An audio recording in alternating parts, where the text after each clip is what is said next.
এখন শুনবেন সংবাদ শিরোনাম। হাসপাতালের কেবিনে খালেদা জিয়ার চিকিৎসা চলছে নিবিড় তত্ত্বাবধানে। করা হবে আরও কিছু পরীক্ষা নিরীক্ষা, দোয়া চেয়েছেন দেশবাসীর কাছে।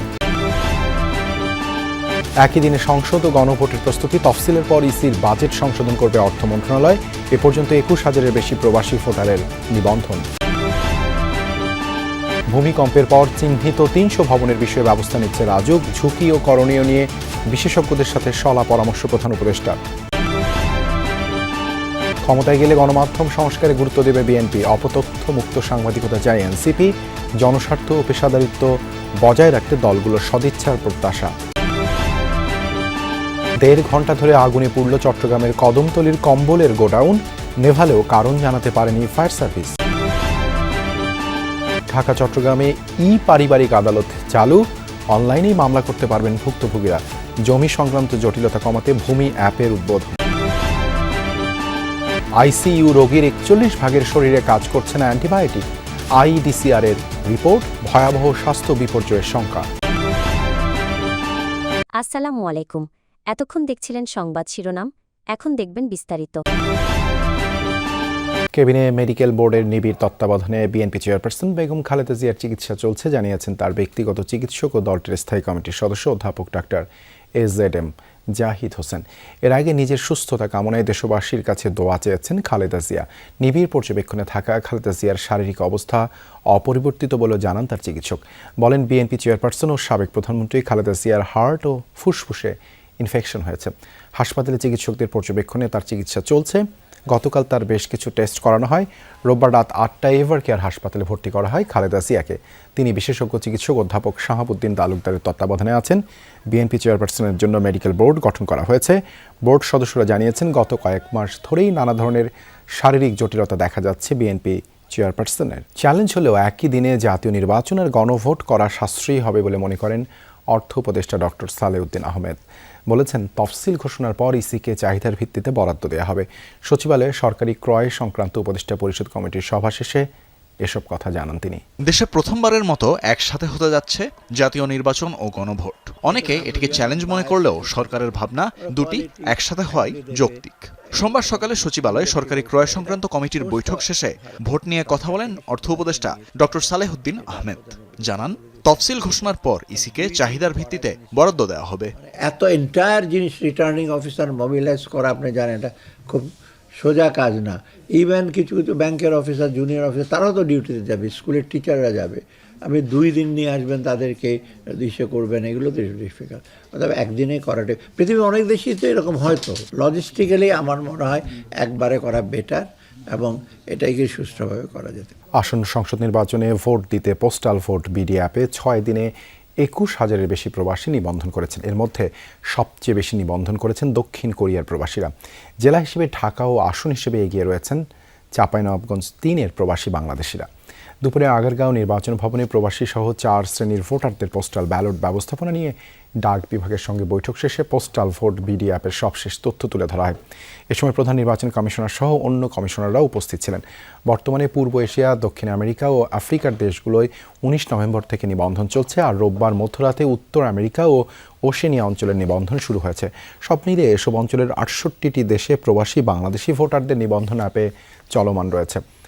এখনও পর্যন্ত দক্ষিণ কোরিয়ার প্রায় 8,000, জাপানে প্রায় 5,000 এবং দক্ষিণ আফ্রিকায় 2,500 প্রবাসী নিবন্ধন করেছেন। ঢাকায় সাম্প্রতিক ভূমিকম্পের ঘটনায় আতঙ্ক নয়, সচেতনতা বাড়ানোর পরামর্শ দিয়েছেন দেশের শীর্ষ ভূমিকম্প বিশেষজ্ঞরা। সোমবার প্রধান উপদেষ্টা ডক্টর মোহাম্মদ ইউনূসের সভাপতিত্বে অনুষ্ঠিত জরুরি বৈঠকে তারা এই মত দেন।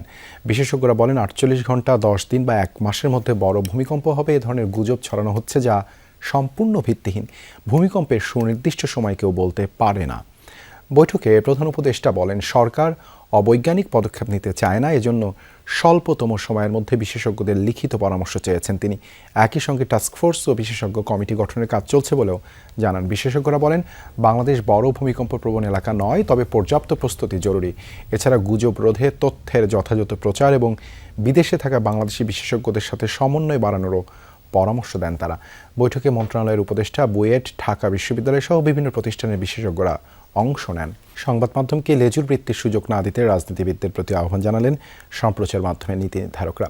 যদিও গণমাধ্যমের অতীতের অতি রাজনীতিকরণের দায় সাংবাদিকদের উপরই চাপান বিএনপি মহাসচিব বলেন, ক্ষমতায় এলে গণমাধ্যম সংস্কারে অগ্রাধিকার দেবে বিএনপি।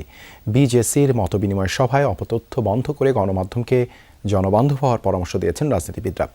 বিজেসির পক্ষ থেকে জাতীয় সম্প্রচার কমিশন সহ 7 দফা সুপারিশ উত্থাপন করা হয়। গণমাধ্যম সংস্কার কমিশনের প্রতিবেদনের উপর সম্প্রচার সাংবাদিকদের সংগঠন বিজেসির ধারাবাহিক মতবিনিময়ের শেষ পর্বে ছিলেন রাজনীতিবিদ ও সম্প্রচার মাধ্যমের নীতি নির্ধারকরা। মতবিনিময়ের শুরুতেই গণমাধ্যম সংস্কার কমিশনের প্রতিবেদন নিয়ে 7 দফা সুপারিশ তুলে ধরে বিজেসি।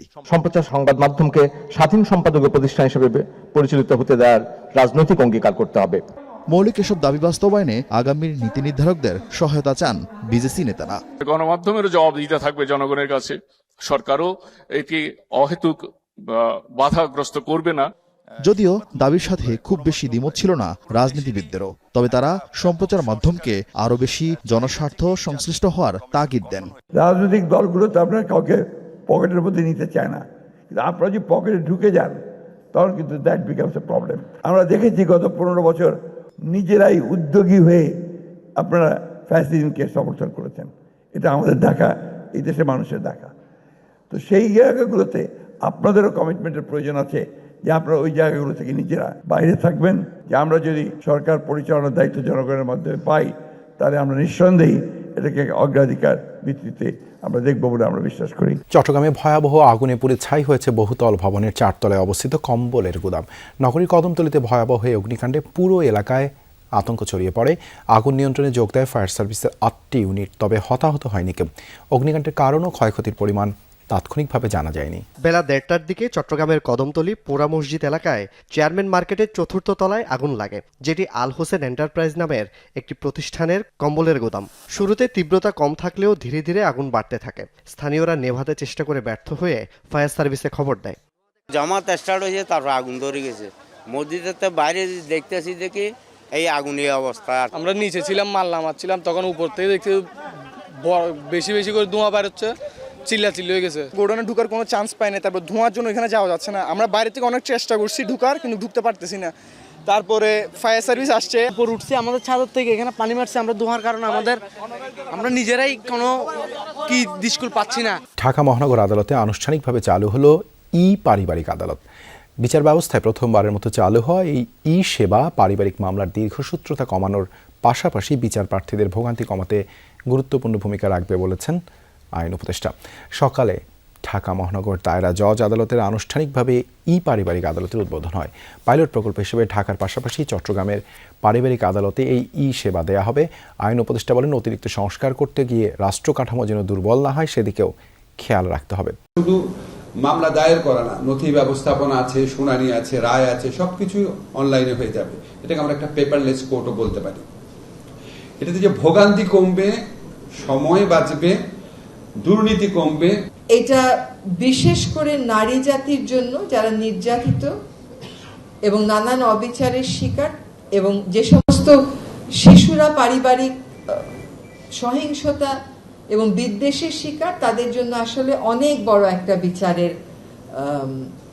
বার্তা নিয়ে এসেছে। গুরুতর রোগীকে সারিয়ে তুলতে শেষ চিকিৎসার জন্য নেওয়া হয় আইসিইউতে, কিন্তু সেখানকার 41% রোগী অ্যান্টিবায়োটিক প্রতিরোধী জীবাণুতে আক্রান্ত।